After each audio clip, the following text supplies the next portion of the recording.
Dans un royaume entouré de montagnes de givre, vivait la princesse Isolde. Depuis sa naissance, les nourrices murmuraient qu'elle portait plus de chair que de grâce. Les couloirs du palais résonnaient parfois de rires étouffés, et Isolde, blessée, se réfugiait dans une tour solitaire. Là, elle observait le monde à travers une lucarne, persuadée que son poids était une prison. Un soir d'hiver, le roi organisa un grand bal pour célébrer l'anniversaire du prince héritier, Alaric. Les salles furent décorées de tentures rouges et d'innombrables miroirs au cadre d'or. Isolde, contrainte par l'étiquette, descendit dans la salle.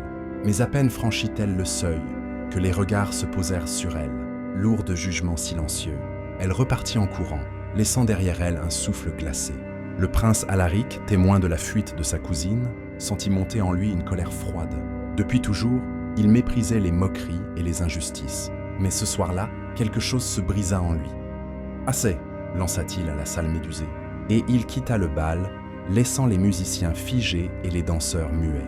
Le lendemain, Alaric convoqua le conseil royal. Il exigea la fin des mascarades qui faisaient du corps un objet de jugement. Les courtisans protestèrent, les nobles grincèrent des dents, mais le prince était déterminé. En quelques jours, les lois changèrent, on honorerait désormais les actes et la bonté avant l'apparence. Le royaume entier entra dans une agitation sans précédent. Isolde, surprise par ce bouleversement, osa sortir de sa tour. Elle découvrit le jardin des murmures, où les paysans racontaient des histoires d'héroïsme autour du feu. Personne ne fit allusion à son poids. Ce fut la première fois qu'elle écouta un rire, sans craindre qu'il ne soit dirigé contre elle. Lors de la fête des moissons, le prince invita Isolde à danser au centre de la place. Les musiciens jouèrent et le peuple applaudit. Ce soir-là, ce ne fut ni sa robe ni sa silhouette que l'on vit, mais l'éclat de ses yeux et la sincérité de son sourire.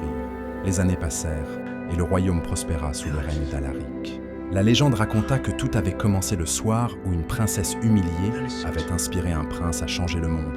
Et l'on se transmit ce proverbe. Ce ne sont pas les corps qui pèsent sur un royaume, mais les cœurs qui se ferment.